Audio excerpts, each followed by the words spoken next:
Ako po si Marvin Tawidi at ang aking pong simbahan doon sa anak ng Mother Church sa Wellness. So ang tanong ko lang po ay dalawa lang, pero ang tanong ko po doon sa 1 Juan 5:16, ano po yung dalawang bagay doon na sinasabi na kasalanang hindi ikamatay at kasalanang ikakamatay? At yung pangalawa kong tanong dito sa Hebreo 10 verse 25 hanggang 26, tunay ba na ang pagtitipon na yun ay sabat? Na huwag pabayaan yung pagtitipon gaya ng ugali ng iba? Tunay ba na ang pagtitipon na yun ay araw ng sabat? At yung kung sinasadya na hindi magkakasala ay wala na tirang hain. Ang kasalanan bang tinutukoy ni Pablo dyan yung paglabag sa araw ng sabat? Yun lang po, kapatid.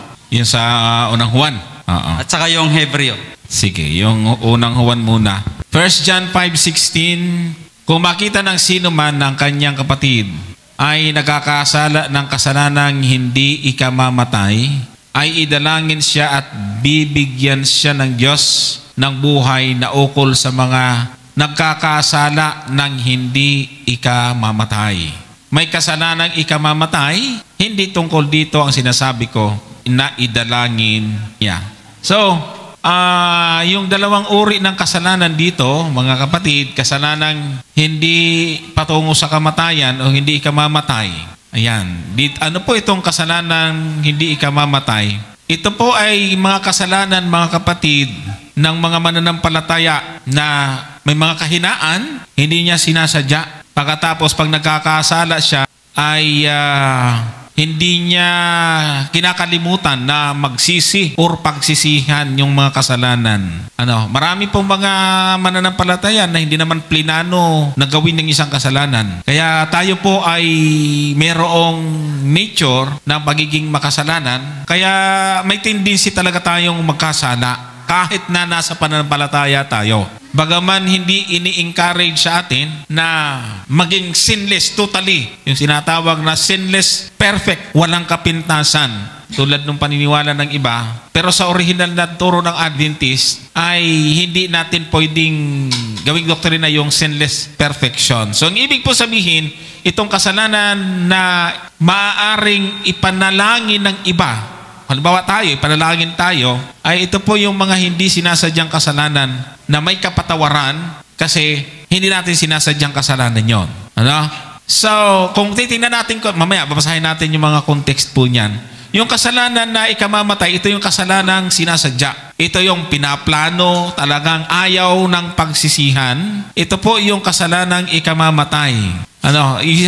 Ito yung unpardonable sin, kasalanan hindi mapapatawad. Itinuturing itong blasphemy o kapusungan. Tingnan natin yung Mateo 12:31 at 32. Kaya sinasabi ko sa inyo, ang bawat kasalanan at kapusungan ay ipatatawad sa mga tao. Datapat ang kapusungan laban sa espiritu ay hindi ipatatawad. Yan, kamukha din 32. At ang sino mang magsalita ng isang salita laban sa anak ng tao ay ipatatawad sa kanya. Datapat ang sino mang magsalita laban sa Espiritu Santo ay hindi ipatatawad sa kanya kahit sa sanglibutang ito o maging sa darating. Ayan. So, ito po yung trabaho ng Espiritu ay paalalahanin, sumbatan tayo sa pagkakasala. At dahil doon ay itinuturo sa atin na tayo ay kinakailangan humingi ng tawad. So, kasalanan sa Espiritu kung hindi hiningi ng tawad. Kasi ang udyok ng Espiritu sa tao ay humingi ng tawad. Ano po?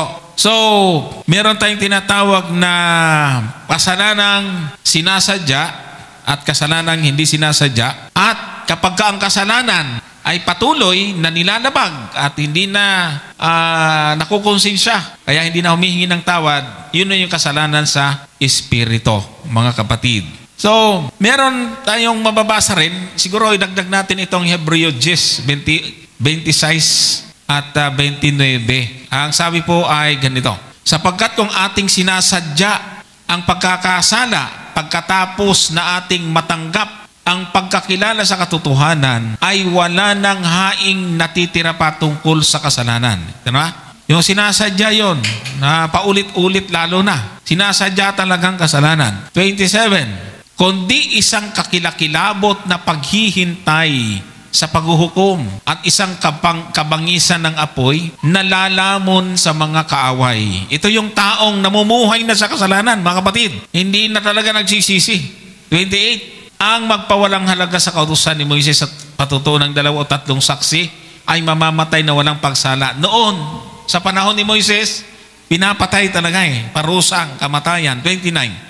Gaano kayang higpit ng parusa sa akala ninyo ang ihahatol na nauukol doon sa yumurak sa anak ng Diyos at umaring di banal sa dugo ng tipan na nagpabanal sa kanya at umalipusta sa espiritu ng biyaya. Ibig sabihin, winalang halaga yung pagtubos o kamatayan ng Panginoon. Kung titingnan natin yun sa chapter 6, verse 4, ito yung minsan nakakilala. O basahin nga natin. Punta tayo sa chapter 6, verse 4 hanggang 6. Diyan din sa Hebreo. Sapagkat tungkol sa mga minsang naliwanagan at nakalasap ng kaloob ng kalangitan at mga nakabahagi ng Espiritu Santo at nakalasap ng mabuting salita ng Diyos at ng mga kapangyarihan ng panahong darating at sa kanahiwalay sa Diyos ay di maaaring baguhin silang muli sa pagsisisi. Yamang kanilang ipinapakong muli sa ganang kanilang sarili ang anak ng Diyos at inilalagay na muli siya sa hayag na kahihiyan. So nakita po natin dito yung panganib. Kaya po yung kasalanan nga hindi ka mamatay na pwede mong ipag-pray ang isang tao, ay ito yung may kahinaan. So kailangan natin ipag-pray. Hindi naman niya sinadya yun. Tandaan natin, walang kasalanang hindi pinatatawad. Ang kasalanang hindi pinatatawad pag hindi mo hiningi ng tawad. Yun yung kasalanan sa espiritu, mga kapatid. Sige. Dito po sa Mateo 18, mayroon pong ganitong binanggit ang ating Panginoon sa, umpisa natin sa 15. Sabi diyan, at kung magkasala laban sa iyo ang iyong kapatid, ang kapatid mo pumaroon ka, ipakilala mo sa kanya ang kanyang kasalanan na ikaw at siyang mag-isa. Kung ikaw ay pakinggan niya, ay nagwagi ka sa iyong kapatid. Verse 16. Tatapwat kung hindi kanya pakinggan, ay magsama ka pa ng isa o dalawa upang sa bibig ng 2 saksi o 3 ay mapagtibay ang bawat salita. Verse 17. At kung ayaw niyang pakinggan sila, ay sabihin mo sa iglesia. At kung ayaw rin niyang pakinggan ng iglesia, ay ipalagay mo siyang tulad sa hintil at maniningil ng buwis.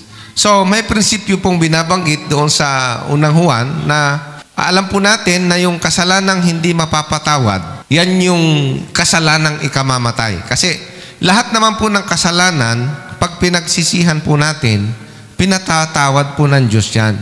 Ang kasalanan na hindi napapatawad ay yung kasalanan na hindi pinagsisisihan, no?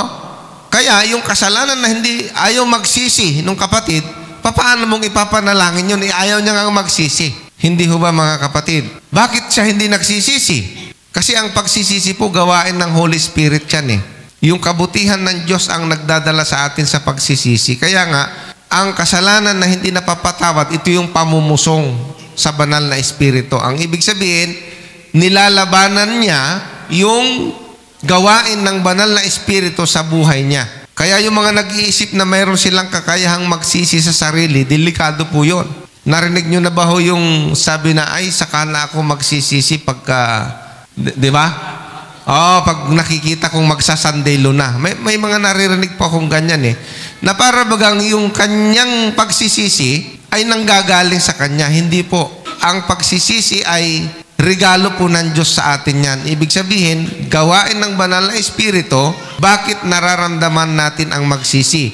Roma 2, ang talatay 4. Ganito po yung ating mababasa. O hinahamak mo ang kayamanan ng kanyang kabutihan at pagtitiis at pagpapahinuhod na hindi mo nalalaman na ang kabutihan ng Diyos ay siyang umaakay sa iyo sa pagsisisi. So, kapag ang isang tao po ay nagsisisi pa, may pag-asa po yan, ipanalangin po natin. Pero yung sinabi mo yung kasalanan niya, ito na, sabi niya, hindi naman.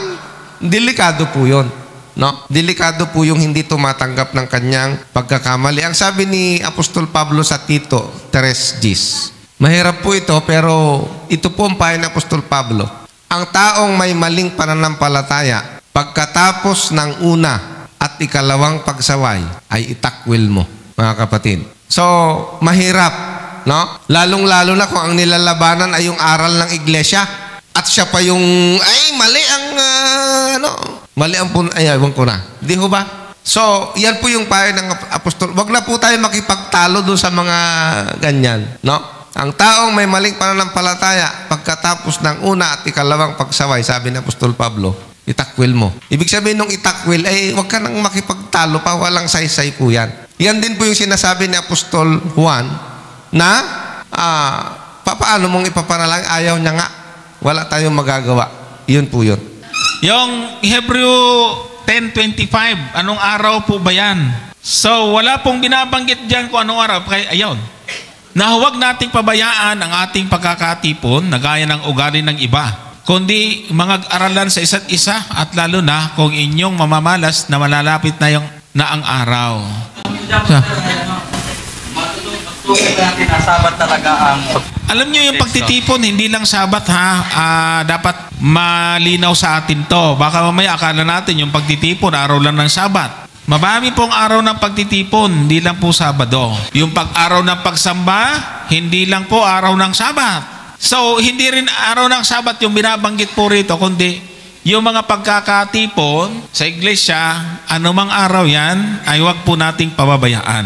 Ano po? Wag natin nalagay na Sabado lang tayo magkakatipon. Kaya yung pagkakatipon po dyan, ay hindi po natin sinasabing iyan ay Sabat, kundi anumang araw, anumang oras na pagkakatipon ay huwag po natin pababayaan. Okay? So, yun lang naman. Hindi po natin masasabi at hindi po natin matitsak na yan ay Sabat. Saka yung purpose at ang konteksto po niyan ay hindi nangangahulugan na yan po ay araw ng pahinga, mga kapatid. So, tanda natin, yung karugtong niya na binasa po natin kanina, yan na yung karugtong yung kasalanan na sinasadya ay walang, sapagkat kung ating sinasadya ang pagkakasala, pagkatapos na ating matanggap ang pagkakilala sa katotohanan, wala nang haing natitira patungkol sa kasalanan. So, tinutukoy po dito mga kapatid, ay yung mga kapabayaan at kawalang ingat sa ating pong pananampalataya, mga kapatid. Yan.